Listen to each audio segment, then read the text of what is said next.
This is Shannon McClellan with Hometown News, keeping you connected to your hometown. Happy Mother's Day, Smith Falls and Lanark County. Today, we are taking a moment to celebrate all moms across the board, including those that we consider technically non-traditional. So with me today, I have Dawn Flinn-Traynor, who is a local woman who went through the experience which was very emotional and fulfilling of adoption. So Dawn, thank you so much for taking time to be with me today, virtually, of course. Yes, of course. Thanks for having me.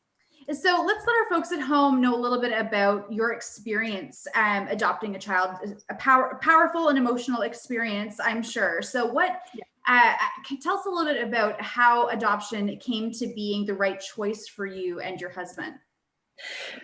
Well, it was a series of choices, to be honest with you. So when Ian and I first met, we were, like the quote unquote traditional couple. We got together, we got married, we blended our families, and we decided that we wanted to have kids. And that was kind of it. So we went about the merry process of trying to have children. And through that process, every month, there was that letdown that it didn't happen, and always hopeful that the next month was going to be the month that we would conceive. And it just didn't happen. In full honesty, it was just it was a year and we hadn't had any results, and we decided that it was time for us to see if there was any problems or anything that we could do to kind of help grow our family that way. So we sought out doctors. We went to a ton of specialists. I won't kind of get into the nitty gritty of all of the procedures that we went through and all of that. But for us, the initial decision was that we still wanted to grow our family. And unfortunately for me, that wasn't going to be through natural childbirth. So we had to look at different options. What were we going to do? Were we there's a ton of options out there, right? There's surrogacy, there's adoption, there's international adoption. There's making the choice to live your life fully, and surround yourself with the people that you have around you, and not pursue any of those. So there's a lot of choices out there. And for Ian and I, our choice was to move forward and grow our family through adoption. So what was your experience? If you could use some words to describe the experience of going through the adoption process, what would some of those words be?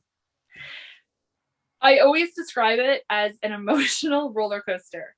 I have never, I can honestly say I've never been through anything that has been so unbelievably frustrating and unbelievably exciting and ultimately joyful in my life. But yes, adoption is definitely, it is an emotional roller coaster. You are going to have extreme highs, excitement and joy. And there's going to be days where, it's hard. It's a really hard process, and it's very intrusive into your life and into your marriage. So you have to be prepared for that as well. So you really just have to kind of take the good and the bad and hope that whoever you're working with is someone that can really guide you through it, and help you identify all those processes. And how long did the whole process take for you? So from start to finish, so when you actually ended up with because you've got a great happy ending to this. We do. Yes. So how long did that process take? From start to finish, we were just under 2 years. Yeah. So from the moment that I sent our paperwork in, so for Ian and I, we chose the adoption route that we chose was local, and we used CAS. So we didn't decide to go through a private adoption agency. So for us, we had to submit a lot of documents at the very beginning to just even initially get started. And from the moment I mailed those in, I think that was May 11th. And then our kids came home a little under 2 years after that. So you have you ended up with two beautiful children from the process. So beautiful Scarlett and Sawyer, who will share a picture at the end of this video as well for anyone out there There's also a story in our print edition of Hometown News for May, which talks about some just celebrating our non-traditional moms. And there's a few quotes in there from Dawn, so you'll see the photo of her with her beautiful baby Scarlett and Sawyer as well. Yes. So about 2 years. And what was that moment when you found out that these two beautiful babies you were going to now be having someone to call you mom? What was that moment like for you? I think if I had to look back on it, you know, yourself being a mother, you hear all the time women say, you know, they talk about their labor stories, they talk about their pregnancy stories, and they always kind of finish it with that moment where they're like, as soon as they put that baby on me, it all disappeared. Maybe it didn't quite disappear, but it, you know, the love washed over you in such a way that it's unimaginable. It's completely unimaginable. So for us, there was a lot of talking. There was a lot of administrative side to me becoming a mother. But when Ian and I met our kids, the first day we met our kids, we had them in their foster mom's home, and Ian and I sat down on the floor. And I have to say that moment was very powerful for me, where I knew that they were my kids. And everything we had gone through before that, from, you know, 5 years of infertility to 2 years of adoption, to frustrations, to tears, to arguments, all of it washed away. And it was just, there was so much love between Ian and I, and between the kids. Like, we just knew that moment we had created a family. And, you know, I think it was another 14 weeks or 12 weeks before the kids came home officially.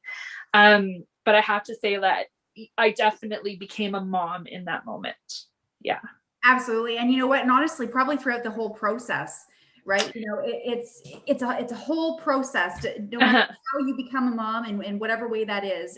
Yeah, absolutely. Yeah. So Dawn, what are some words of advice that you would maybe give to any women, or anyone actually who's out there watching, who, you know, has gone through a similar experience? You know, we were talking a little bit about some of the shame that we feel, and the conversations that we don't have around things like infertility. That's not always the reason that brings someone to going through the adoption process. There can be many reasons. But specifically, what would be some words of advice that you would give to somebody out there watching? I would say that definitely, you know, when it comes to infertility, I'm a firm believer that as women, we don't talk about it enough. We don't acknowledge it in ourselves or each other. And there's still a sense of shame that goes around with it. Like you had said, right? It's kind of one of those things that as a woman, if I choose to have kids, it's the one thing that I should just be able to do. And when you can't, there's a sense of failure for yourself, for your partner. You know, if you've chosen to have kids, then you know that there's a sense of longing. And a little bit of depression went along with it, for sure. So I would say that I would love for a moment where we could just discuss it openly and just embrace each other, whether or not it's infertility, whether or not it's miscarriages, that we could talk to each other and give each other the advice and the comfort and the love that we need to get through those things, that the shame starts to dissipate, and we're there to support each other. So infertility is a big thing for me. I'm very open about it. I talk about it to anybody that will listen, or anyone that needs to talk about it. So that would be one of the big things. Adoption is very exciting at the beginning and very overwhelming. So again, I would hope that people are able to seek out others that can help guide them through the process. It's quite complicated. There's a lot of hurry up and wait. So there's a lot of do this, and then wait for a really long time.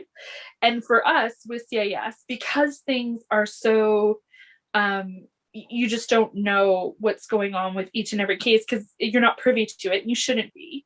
A lot of times there's a lot of misinformation that you don't get until the middle or the end. So I think if you can seek out someone to help you through it, whether it's a counselor, whether it's your worker, whether it's your sister, whether it's someone that that has walked that before and you don't know, I think that's really important. I think seek out the support. Don't sit in silence. It's not anything to be ashamed of. Find the support you need. I love that. Absolutely. That's a great message to leave all of the ladies out there with, and perfect opportunity to let's start having some of those difficult conversations, especially around issues like that, you know, we have kept in the dark a little bit, and bring those a bit more to light. I think so. Yeah.